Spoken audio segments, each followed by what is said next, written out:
Bienvenue à tous dans votre émission qui vous permet de graviter autour de l'univers bancaire ainsi que de l'inclusion financière. Alors aujourd'hui, nous serons portés sur l'accord de crédit accordé aux PME en RDC. Et pour développer de ce sujet du jour, nous serons en compagnie d'un analyste crédit, Monsieur Joël Punga. Si ce sujet vous parle, restez avec nous. Mais avant tout, on se laisse emporter par cet élément qui nous peindra à merveille le sujet de cette émission. Bonsoir et bienvenue à tous.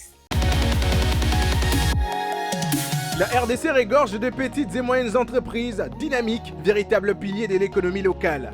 Ces PME jouent un rôle essentiel dans la création d'emplois, la diversification économique et l'innovation. Pourtant, un obstacle de taille freine leur croissance, l'accès au crédit bancaire. Bien qu'il existe plusieurs banques et institutions financières dans le pays, les conditions d'accès au financement restent souvent complexes pour les PME.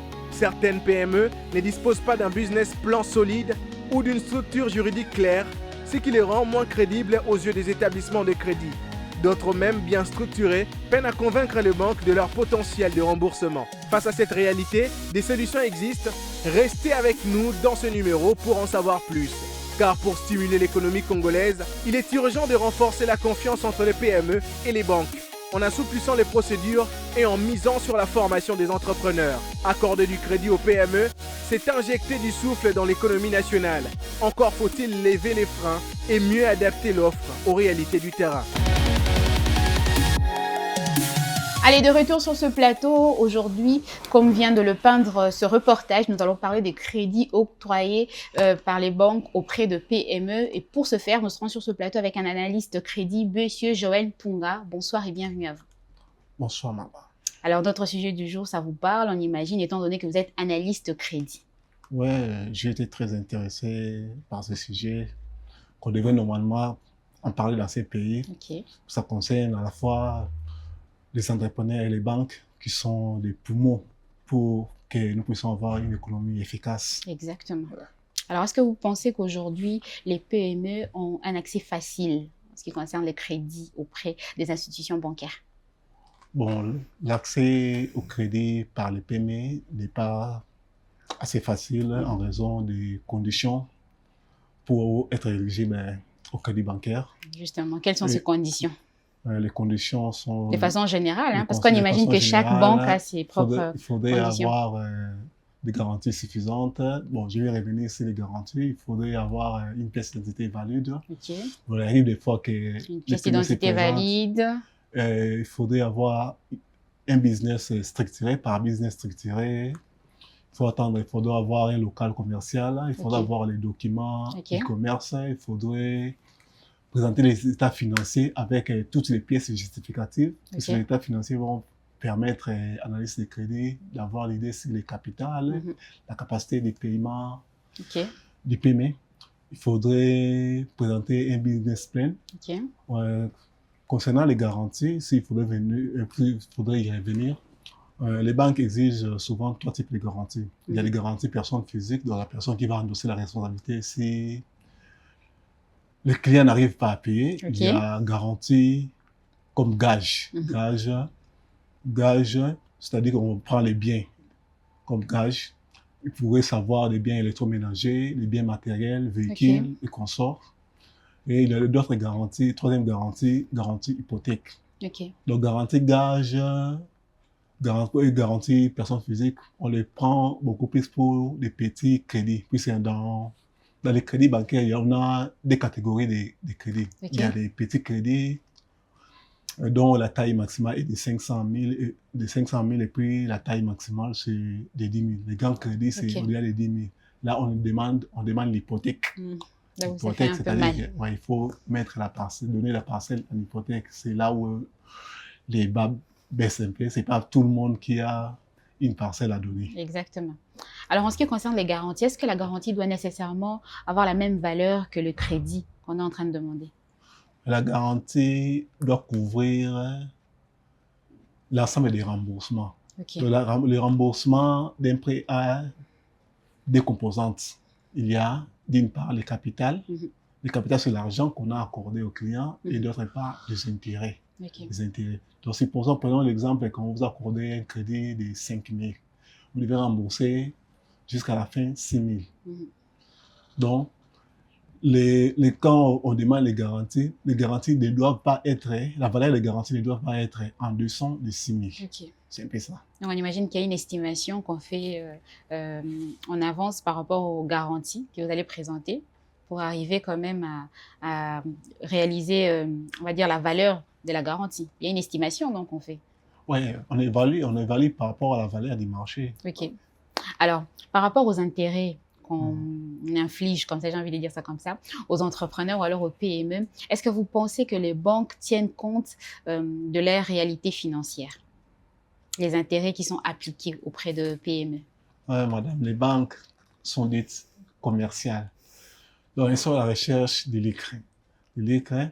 Et surtout que nous sommes dans un environnement comme la RDC, très incertain. Il y a beaucoup de risques en se lançant dans l'activité de crédit. Il y a vraiment beaucoup de risques que les banques rencontrent. Okay. Surtout la façon dont certains PME se comportent. Vous pouvez voir une même personne avec 5 identités. Il part dans une X banque, Y banque, qui parle de crédit. Oui, des escrocs. Une même personne et un même business avec 10 propriétaires. Ok. Donc, on a vu tant de choses. C'est ça, les banques aussi, quand elles fixent les taux d'intérêt, c'est par rapport à ça. C'est par rapport à la réalité des pays. Okay. Donc, elles ne sont pas assez protégées. Ok. Donc, par là, on comprend que les banques ne sont pas spécifiquement tournées vers les besoins des entrepreneurs. C'est ça qu'il faudrait comprendre. Ok. Est-ce que, enfin, j'imagine aussi qu'il n'y a pas des types de crédits précis pour des entrepreneurs. Il n'y en a pas ici dans notre pays. Il n'y a pas vraiment de crédits très précis. Les crédits, ça dépend des besoins d'opportunités. Vous pouvez bénéficier d'un crédit. Mais de façon générale, il y a quand même des types de crédits qui sont repris. Il y a des types de crédits. Vous pouvez avoir des crédits d'investissement. Okay. Quel type de crédit vous recommanderez à un entrepreneur qui nous suit actuellement, en tant qu'analyste crédit, justement? En tant qu'analyste, c'est ça que je dis. Ça dépend d'opportunités et puis de l'environnement. Okay. Et puis les différents risques. Donc, si par exemple, vous voulez renforcer vos actifs circulants, les stocks, la caisse, c'est mieux de prendre les crédits trésoriers. Okay, si vous voulez, par exemple, construire, on prend les crédits d'investissement. Okay. Si vous voulez vous procurer un matériel, on peut recourir au leasing pour se procurer un matériel. Et ces différents crédits-là ont des délais qui diffèrent ou alors ça dépend au fait d'une entreprise à une autre? Donc, on des délais. Par exemple, les crédits d'investissement, ça demande une longue durée. Okay. Les crédits de trésorerie, c'est beaucoup plus souvent à court terme. Le leasing en moyen et long terme. Okay. Alors aujourd'hui, les PME ont quand même une certaine réticence à l'idée d'approcher les banques pour demander des crédits. Pourquoi, selon vous, cette réticence-là existe? Oui, certes, beaucoup de PME sont très réticents pour demander les crédits en raison de ce qu'ils entendent des banques. Certaines entreprises vont se dire que non, on ne peut même pas approcher des banques parce que c'est sûr et certain qu'on ne va pas nous accorder des crédits. Oui, en raison des conditions qu'eux estiment c'est trop dur. C'est trop dur. C'est trop dur. Et puis, certaines informations vécues et ancrées dans la mémoire des PME que quand vous prenez un crédit bancaire, si vous n'avez pas remboursé, surtout que vous avez mentionné les garanties, ça fait quand même peur. Hein? Et puis les garanties, pour avoir des garanties suffisantes. Les garanties font peur quand même. Et puis des procédures, il faut vraiment y consacrer beaucoup de temps. Ok. Alors tout à l'heure, lorsque vous avez parlé de conditions, vous avez mentionné le business plan. C'est quoi le rôle que joue principalement un business plan en ce qui concerne l'accord de crédit auprès de PME? Ouais, le business plan permet à la banque ou à l'analyste de crédit d'apprécier les projets et de pouvoir analyser les différents risques liés à ces projets et puis les risques, beaucoup plus les contreparties. Donc les risques de contrepartie, c'est quand les clients n'arrivent pas à rembourser. Ok. Ouais. Donc le business plan doit être bien présenté. Et le business plan est établi par le propriétaire de l'entreprise lui-même ou alors il doit se faire accompagner par un expert? Ouais, s'il est calé en la matière, lui-même peut le faire. Sinon, il peut recourir à un expert pour l'aider. Donc le business plan, c'est vraiment, on va dire, un document qui est très important Très, très important. Pour une entreprise. Ouais, ouais. Donc, cher entrepreneur, vous qui nous suivez, ou alors vous qui voulez vous lancer dans l'entrepreneuriat, n'oubliez surtout pas le business plan, c'est très important. Ouais, ouais. Alors, étant donné que dans notre pays, les banques ne sont pas tournées spécifiquement vers le besoin, alors les réalités des entrepreneurs, qu'est-ce qu'il faudrait faire de la part des entrepreneurs, tout comme de banques ou alors de l'État, pour arriver à changer cette façon de faire les choses? C'est quoi le rôle que doit jouer l'État, les banques, les entrepreneurs pour arriver à faire changer les choses? C'est-à-dire que les banques aujourd'hui regardent aussi les réalités que vivent les entrepreneurs. Niveau finance. Bon, quant aux banques, c'est comme vous venez de dire, hein, il faudrait... Dans les banques, ils n'ont rien à faire. Ils attendent à ce que l'État... Par rapport au taux, beaucoup des PME, des PME en parlent que les taux des banques sont très élevés. Dans les banques aussi. C'est l'État qui fixe ce taux. Bien alors, ça revient aux différentes banques. Donc, ça se fixe de concert avec la Banque centrale. Okay. C'est la Banque centrale qui représente l'État. Okay. Donc, l'État aussi a un rôle à jouer. L'État a un rôle très capital à jouer. Okay. Donc, et puis, surtout dans l'accompagnement, il doit avoir des fonds et puis savoir comment sécuriser les banques. Les banques ont beaucoup de risques dans ces pays. Il y a beaucoup d'instabilité. Et quant aux entrepreneurs, est-ce qu'ils ont quelque chose à faire pour aller faire changer les choses? Bon, les entrepreneurs, entreprendre, surtout dans un pays comme le nôtre, ça demande beaucoup de discipline, beaucoup de courage. Il faut vraiment y oser. Exactement. Alors, en tant qu'analyste crédit, lorsque vous octroyez, lorsque la banque ou alors une institution financière octroie le crédit auprès d'une PME, est-ce qu'il y a un accompagnement derrière? Oui, oui, bien sûr, il y a un accompagnement. Quand il faut dès la première rencontre, il y aura des séances d'éducation financière, montrer entre l'entrepreneur comment faire pour bien gérer son activité. Okay. Et ne pas tomber dans les cas d'arriérés pour ne pas être surpris par les aléas du futur.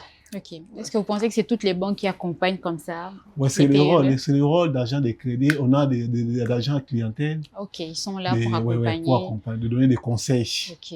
En cas de couac, de difficultés, le PME peuvent toujours contacter leur banque pour arriver à avoir une meilleure orientation. Alors, qu'est-ce qui se passe lorsque une PME a des difficultés à rembourser les crédits au délai convenu? Vous voyez pourquoi les banques fixent les taux d'intérêt. Parce qu'aujourd'hui, une entreprise va se dire que non, si je n'arrive pas à rembourser, on peut. Les banques sont là pour accompagner les PME, du fait qu'elles se sont lancées dans ce genre d'activité. Bon, quand un PME n'arrive pas à rembourser, il y a toujours des solutions. On doit d'abord analyser son problème d'origine, puisqu'il se passe aussi beaucoup de choses. Quelqu'un peut venir vous mentir. Okay. Il y a eu un incendie, par exemple. Mais quand vous descendez sur le terrain, vous voyez l'incendie, bon, ça ne pourrait pas perturber l'évolution du business. Okay. Mais il y a quand même des mesures d'accompagnement comme les rééchelonnements. Les rééchelonnements, c'est quoi? Bon, pour que je puisse me faire comprendre. Les rééchelonnements, c'est quoi? Vous avez eu un crédit, par exemple, de 5 000. Il en reste... il en reste 2 000. Okay. Donc, vous avez quand même avancé 3 000. Avancé. Il en reste 2 000. Bon, vous venez poser, vous avez connu une situation un peu bizarre. Les rééchelonnements, qu'est-ce que la banque fait avec les rééchelonnements? C'est-à-dire que le capital restant dit, on prolonge la durée pour vous permettre d'être à l'aise dans les remboursements. Parce que quand on prolonge la durée, les remboursements le remboursement doit diminuer. Okay. Donc, vous serez à l'aise pour rembourser. Okay. À part ça, d'autres mesures, c'est par exemple, de reporter les remboursements. Okay. Vous devez rembourser telle date. On vous donne, par exemple, 1 mois, 2 mois, vous vous reposez. Okay. Le temps d'avoir un peu de force pour reprendre les activités. Oui, oui. Et puis, on peut renégocier les contrats. On peut renégocier les contrats, on voit dans quelle mesure, on fixe les montants que vous serez à mesure de rembourser facilement. Ok. Donc ça, ce sont là les mesures que peuvent prendre les banques. Et en cas de décès? En cas de décès, bon, c'est bien temps, on a l'assurance vie. L'assurance vie, Ok. parce que toutes les banques, il y a l'assurance vie. L'assurance vie, c'est C'est obligatoire, on les clients, l'exige. Hein? c'est obligatoire. Ok. Quand les clients meurent, c'est l'assuré qui va Ok, qui vont payer endosser les cette restants. Les responsabilité. restants dits. Les Ok. restants dits, c'est l'assuré qui va s'en Ok, occuper. donc en cas de décès, c'est l'assureur qui L'assureur. prend cette Ouais, responsabilité-là de ouais, rembourser. ouais, ouais. On a l'impression que c'est tellement difficile. Hein? On a l'impression que c'est tellement difficile. Est-ce qu'il y a des alternatives lorsque une PME a des difficultés à avoir de crédit auprès d'une banque? Pour les alternatives, on peut parler des microfinances, Ok. des coopératives d'épargne qui n'ont pas assez qui n'ont Assez pas assez d'exigences. d'exigences, je voulais dire. Donc, elles sont un peu souples hein, Ok, dans leurs procédures de crédit. ok. Elles se basent beaucoup plus sur les déclarations et puis ils ont des crédits déjà, des crédits de groupe qui se basent Ok. seulement sur les garanties. C'est plus que le PME ait une activité ou un business, qu'il soit structuré ou non, et formel, on finance. Ok. Donc, que l'entreprise soit formelle ou pas, Oui, on oui, finance oui, oui. facilement. On finance. Pas c'est besoin facilement. d'avoir nécessairement une durée d'une année pour arriver Oui, oui. avoir Mais la accès à un durée, crédit. au niveau des microfinances, on se limite au niveau des 6 mois. Ok. Au niveau des 6 mois, vous pouvez bénéficier déjà d'un Pas crédit. besoin également d'avoir un business plan, on imagine. Non, surtout pour les petits crédits, on n'en a pas vraiment besoin pour les petits crédits. Donc, on imagine pour le petit crédit, Ouais. les entreprises doivent se retourner vers le microfinance Les au lieu microfinances, c'est d'aller mieux. Les microfinances, vers c'est le mieux. banque. C'est rapide aussi pour que les PME puissent bénéficier de l'argent. Et au niveau des microfinances, il y a également des accompagnements. Bien sûr. On accompagne les clients, Oui, oui. C'est aussi comment leur, utiliser l'argent, comment c'est arriver à leur rôle. C'est rembourser. leur, oui, oui. Ok. Tout Donc, ce c'est une qui est alternative, hein, facile. ouais, tout ce qui est établissement de crédit, microfinance, banque, coopérative d'épargne. Donc, nous sommes obligés d'accompagner les clients. Ok. Alors, vous avez dit que les banques ne sont pas nécessairement tournées vers les réalités des entrepreneurs. Les entrepreneurs, et à leur tour, ils font de leur mieux pour arriver à accéder à un crédit bancaire. Qu'est-ce qu'il faudrait améliorer dans cette relation-là, banque-entrepreneur? On laisse d'abord l'État à côté. Banque-entrepreneur pour arriver à faire avancer les choses, c'est-à-dire améliorer cette relation-là. Bon, on doit améliorer l'éducation financière. Ok, exactement. Renforcer. L'éducation financière, c'est depuis le bas âge. Ouais. Il faudrait suivre une formation là-dessus. Comment ça se passe? Oui, bon, les agents ont toujours été formés sur ça. Ok. Et à leur tour, C'est la responsabilité des banques, on imagine. C'est les banques qui doivent apprendre. Oui. Ok. On doit renforcer de ce côté-là. Les problèmes de garantie, si on peut assouplir. Les problèmes Les des taux d'intérêt aussi. Les taux d'intérêt, les procédures, Mhm. on doit revoir ça. Mais vous pensez que c'est quelque chose qui peut être amélioré ou alors ça va prendre du temps, cette relation qui existe entre les banques et les PME, par rapport aux réalités hein, de notre pays? Si l'État s'y met, je crois bien les choses. L'État. Donc l'État, c'est lui qui doit vraiment essayer de réguler tout ça. L'État joue un grand rôle. Le rôle de l'État est très, très important. Et qu'est-ce qui, à votre niveau, on ne va pas toucher la politique, Ouais. est-ce que l'État doit améliorer pour arriver à faciliter l'accès au crédit auprès de PME locales? On doit avoir des fonds d'investissement. L'État doit apporter des garanties. Okay. Des garanties qui vont rassurer les banques. Assouplir, par exemple, leurs procédures pour octroyer les crédits. Ok.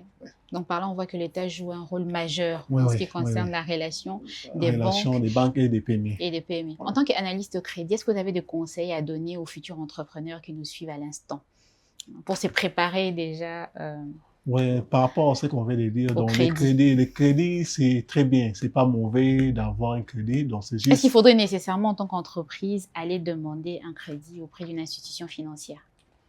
Bon, c'est pas vraiment nécessairement. Okay. Lorsqu'on a des fonds suffisants, on peut se lancer sans pour autant avoir recours au crédit. Oui. Donc, les crédits aident à mobiliser plus les fonds. Okay. Peut-être par rapport à vous-même, vous ne saurez pas, ça va vous prendre beaucoup de temps. C'est un peu ça. Donc, en tant qu'entrepreneur, il faut avoir beaucoup de courage. Il ne faut pas avoir peur des banques. Okay. Nous sommes là pour vous. Ok.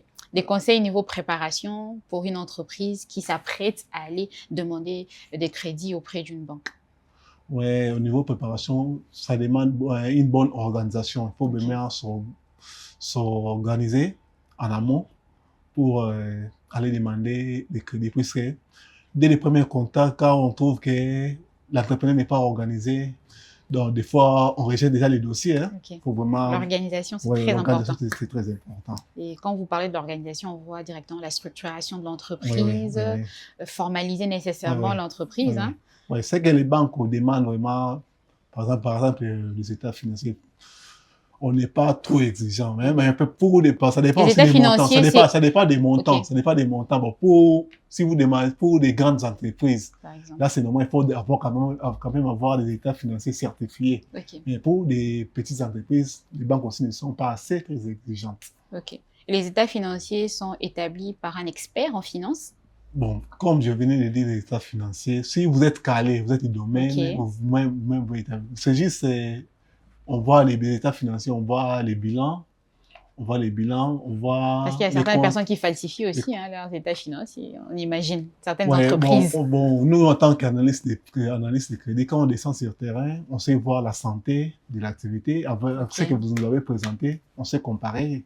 S'il y a des falsifications, on saura bien... Vous allez directement arriver à détecter. Oui. En tant qu'analyste crédit, quelles sont les difficultés auxquelles vous faites face? Surtout par rapport au PME. La difficulté, c'est juste par rapport au comportement. Ce qui compte aussi dans le crédit, c'est les caractères. Hein. Les caractères de la personne, de l'entrepreneur. Les caractères des personnes pour rembourser les crédits. C'est pas facile. Hein. C'est pas facile. Si quelqu'un est bon, des mauvais caractères, il ne va pas rembourser. Donc, le caractère, c'est très important. C'est très important. Donc, des difficultés que nous rencontrons, beaucoup des PME ou des clients ont des mauvais caractères, sont des mauvais caractères. Okay. Sont des mauvais caractères, c'est-à-dire ils prennent les crédits, ils refusent catégoriquement de rembourser. Okay. Ils refusent catégoriquement de rembourser. Ou bien ils font des détournements des fonds. Okay. Ce sont des cas à ce moment-là, il y a quand même des sanctions, non, que vous donnez à ces personnes qui refusent de rembourser les crédits. Bon, il n'y a pas vraiment grave quand quelqu'un détourne, mais c'est juste la méfiance qui va régner. Ok. Donc, il n'y a pas vraiment des sanctions spécifiques. Il n'y a pas vraiment des sanctions spécifiques. Ok. Ça vous arrive d'être large en tant qu'analyste crédit? L'analyste crédit ne peut pas être large. Si vous êtes large là, mais vous allez faire des... Vous appliquez toujours la rigueur. Vous allez biaiser le travail, c'est un peu ça. Ok. On est obligé d'être très sévère. Est-ce que c'est facile comme travail, analyste crédit? Surtout, en tenant compte de notre réalité. Surtout en tenant compte des réalités. C'est pas facile, c'est pas un travail. Ça demande beaucoup de connaissances. On doit avoir beaucoup de connaissances. C'est quoi ce qu'il faudrait renfermer comme qualité pour arriver à être un bon analyste crédit? C'est quoi les qualités que doit renfermer une personne pour arriver à être un bon analyste crédit? Il faut être intègre, il faut avoir l'intégrité, il faut avoir le courage, être motivé. Être incorruptible, j'imagine. Incorruptible.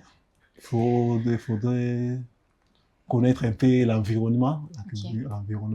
Alors, Monsieur Joël Punga, moi j'aimerais qu'on revienne un peu aux garanties ou alors aux gages que les entreprises ou alors les personnes donnent comme ça à l'État pour arriver, en termes de gages, pour arriver à garantir que si je n'arrive pas à payer, il y a telle ou telle garantie. Et pour ces personnes qui ont du mal à rembourser leur crédit dans un délai précis, que font les banques derrière avec leurs garanties? Ils vendent directement lorsque vous êtes en incapacité de rembourser vos crédits. Comment est-ce que ça se passe? Ou alors, on vous permet encore un délai assez prolongé. Comment est-ce que ça se passe dans ces cas de figure? Comment dire? Les garanties servent à couvrir les crédits. C'est la raison pour laquelle les banques exigent les garanties. Mais quand quelqu'un n'arrive pas à rembourser, ça se négocie. On donne un peu des délais aux clients. On va encore vous accorder un délai. Si on trouve que vous manifestez par exemple la mauvaise volonté, là, la banque peut se décider autrement. Mais ça prend le temps. Ça prend le temps pour voir surtout les cas d'hypothèque. Ça prend le temps pour que la banque procède à la vente. Et si votre garantie est estimée, on va dire, la valeur de votre garantie est un peu plus élevée que l'argent qui vous reste à rembourser? Oui, on va vous restituer l'excédent. Ok. On va vous le restituer. Il n'y a pas d'amende. Il n'y a pas d'amende par rapport au délai que vous n'avez pas respecté. Mais quand vous payez en retard, il y a des pénalités. Okay. un client paie en retard, il y a des Il y a pénalités toujours des pénalités qui sont appliquées. qui sont impliquées dans les crédits, dans l'encours restant dit. Ok. Donc, lorsque la garantie, enfin la valeur de la garantie est élevée par rapport au montant à rembourser, Ouais. la banque, on va dire comme ça, la banque vend votre garantie Oui, et vous rembourse l'excédent. l'excédent. S'il y a Ok. l'excédent, on rembourse. Ok. C'est Mais il y a un peu toujours ça. des procédures, on imagine, hein, ça ne se fait pas comme Tout ça d'un à fait, claquement de doigts. tout à fait. Il y a toujours des de procédures. Ah oui. Il y a toujours des procédures à Il y respecter. a, ouais, il y a des lettres, des fois on envoie des lettres de mise en demeure si on Mhm. voit que le client manifeste sa mauvaise volonté. Il y a des procédés. Puis c'est la banque est bien équipée. On a tout un département juridique. Oui, Qui, exactement. Il y a un département de recouvrement aussi Mhm. qui s'occupe des pareils cas. Ok. Selon vous, comment est-ce que vous définirez votre métier, analyste crédit? C'est quoi la définition, votre propre définition de ces métiers? Bon, la bonne définition d'un analyste de crédit, c'est quelqu'un qui est fort en chiffres, Ok. qui connaît bien, qui maîtrise bien les activités des clients, Mhm. qui connaît bien l'environnement dans lequel il évolue. Ok. Il doit être quelqu'un qui est capable d'appréhender facilement les caractères des clients. Ok. C'est tout ce que je peux dire. Il faut nécessairement avoir un bac plus combien pour être un bon analyste? Ouais, ça prend, c'est pas question vraiment des bacs. Bon, Ok. si licencié, gradué, c'est déjà Ok. bon. C'est beaucoup plus c'est question juste- d'expérience, C'est comme beaucoup vous plus l'avez question de ça prend le temps. Expérience Ça sur prend le beaucoup, terrain, ça en prend- contact ça prend- avec ouais, les ouais. clients. Il faut être en contact avec les clients au fur et à mesure. Vous rencontrez des cas, puis on rencontre Il y a énormément des cas, on imagine. des cas et des cas. Donc, c'est à ce moment que vous devenez matière. Exactement. Alors, c'est la fin de ce numéro de Parlons Banque. Monsieur Joël Punga, c'était un plaisir pour nous de vous recevoir sur ce plateau. On espère que vous avez passé un excellent moment ensemble avec nous. Ok, merci beaucoup, madame. Vous avez aimé ce numéro, l'accord de crédit au PME. Vous pensez qu'on a tout balayé? Oui, on a tout balayé. Je suis vraiment très, très émerveillé. Exactement. Merci à vous d'avoir honoré notre invitation. Ça nous a fait énormément plaisir, ce moment passé ensemble avec vous sur ce plateau. Et merci à vous, chers téléspectateurs, pour votre fidélité. C'est la fin de ce numéro de Parlons Banque. Si vous voulez rester connecté ou alors revoir ce numéro, n'hésitez surtout pas à télécharger notre application i9 TV qui est disponible sur toutes les plateformes de téléchargement. Portez-vous bien et très bonne suite de programme sur i9 TV.